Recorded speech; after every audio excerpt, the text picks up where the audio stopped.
So I went in and he said, "You don't respect me." And I said, "Yes, sir, I do respect you." "See, you said sir. You've addressed me as sir a number of times. I am not a sir, I am a doctor. I have a doctor of divinity degree. I have earned, and you will respect that and address me by that. And you are a freshman, and you have been ordained as a minister, and you pastor a church for 2.5. You have no right to do that. You need to turn your ordination in, and you need to stop preaching. You have preached every Sunday in some of our churches around the college here since you've been on campus." And I said, "Yeah, God called me to preach." "Well, a call to preach is a call to prepare." And I said, "Can you show me that in the Word of God?" "Well, see, you're disrespectful." And so he said, "You preached last Sunday at Palm Baptist Church." And I said, "Palm Avenue." I said, "Yes, sir, I did. Pastor Kilpatrick was going to be out of town, and he asked me to preach." "Why?" "I always have been asked to fill the pulpit, and you're taking food out of my family's mouth, because we don't get paid much as teachers here, and we're dependent on getting some honorariums from the churches around here when we preach.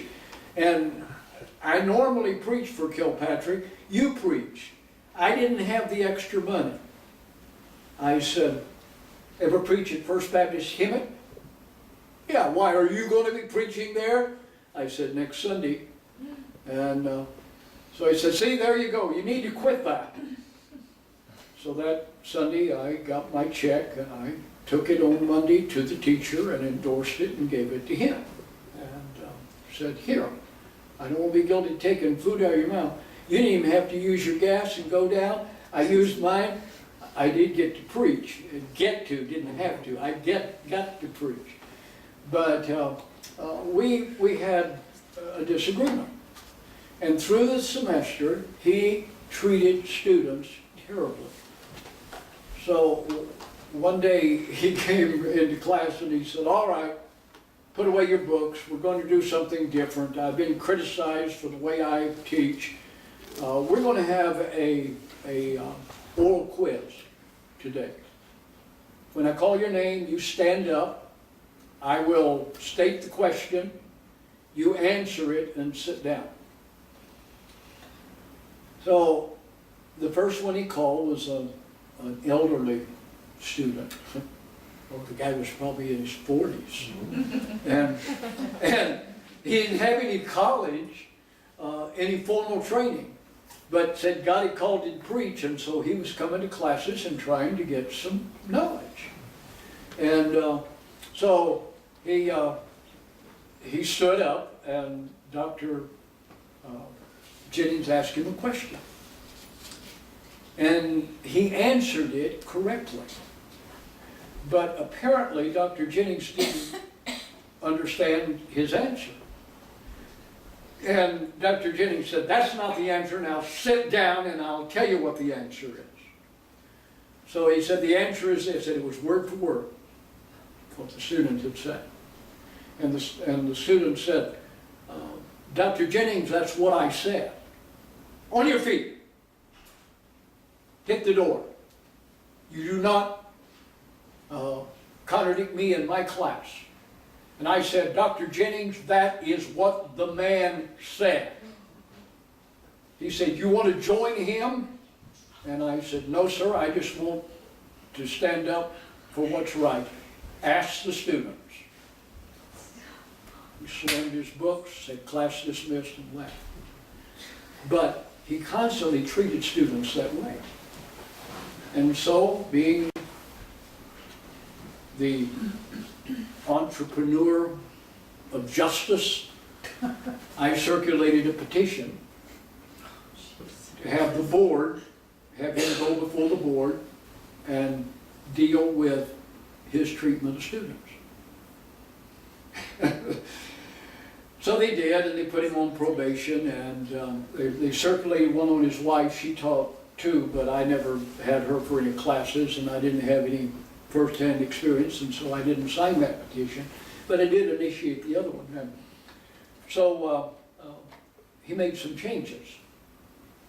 And I went back 15 years later. I kind of drug out my formal education. I went back 15 years later, and Minnie said, "What are you going to do? Dr. Jennings is the head of the Bible department. Your major is Bible. How are you going to do that?" And I said, "I'm going to keep my mouth shut." She said, "Yeah, I got a picture of that." So the first day of class in Life and Letters of the Apostle Paul, one of the students, named Rick Warren, said, "Dr. Jennings, in Galatians, Paul said he was sick and stayed in Galatia to teach them. Was the reason he was sick was to stay there, or did he just preach because he was sick and stayed there?" And he said, "Oh, I don't think that was the reason that he was sick. No, I don't think so." And Rick said, "Well, what's the Greek say?" And he said, "Well, I don't have my Greek New Testament now." He's the Greek professor. And one of the students said, "Well, I got one," and it may have been Rick, and handed it to him. And he thumbed through it. I have one here. And he said, "Never could find Galatians in one of those things." And he handed it back to the student. Now here's the head of the Greek department. And he hands it back, and he said, but no, I don't think he was sick in order to stay there." And I said, "I disagree." It just popped out. And he said, "Excuse me?" And I said, "I'm sorry, sir, I was out of line." "I'm sorry, Dr. Jennings, I was out of line." "No, you said you disagreed with him." And I said, "I'm sorry, sir, accept my apology. I was out of line." No, if you said you disagree with me, you have a reason. Why do you disagree with me?" And I said, "Well, the Greek text here," and I had mine open to it, says, uses the preposition hina, which is in order to. I was sick in order to stay and teach you. You know Greek? Well, Dr. Jennings, doesn't hina mean in order to? And yeah, you're right. Students, would you accept my apology? Mr. Welch is correct. Here. So I made an appointment to go in because we got in the class and he'd say, "Read those first 3 verses. What do you think that means?" "Okay, you read the next 3 verses. What do you think that means?"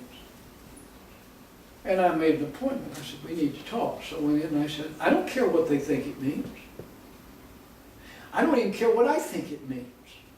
I want to know what it means. I want to know what it says." "Well," he said, I don't have the tools for that." And I said, "You head of the Greek department. The Greek is an exact language." I said, "I don't know if you remember me." He laughed and said, "How could anybody forget a student that circulated a petition to get him fired?" And I said, "No, I didn't circulate a petition to get you fired. I circulated a petition to call you before the board for your treatment of students. You didn't get fired." He said, "No, but I made some changes." And I said, "Well, yeah, you've changed the way you teach. You're a discussion leader. I'm paying $44 a unit." That's been a while. $44 a unit to go to school here. I don't care what they think it means. I want to know what it says. He said, "Well, I don't know. I'm a Bible researcher." And I said, "Do you remember meeting with me and telling me that I needed to turn back my ordination, I needed to quit preaching, and to get my education. I needed to prepare before preaching, and I asked you if I could do both at the same time. Couldn't I preach and couldn't I be a student at the same time? And you said no. Now you tell me you're a Bible researcher. Should you quit teaching until you get it researched? Well, that'd never happen because we'll never get through all of it. And I said, well, then shouldn't you use the tools and teach it emphatically? He was everybody's friend. He spent all the time in the youth center with the guys. He'd go down and sit with the preacher boys, you know, and have lunch, and never did anything like that. But he quit teaching. So we want to look at how you can use the tools so that you can test it.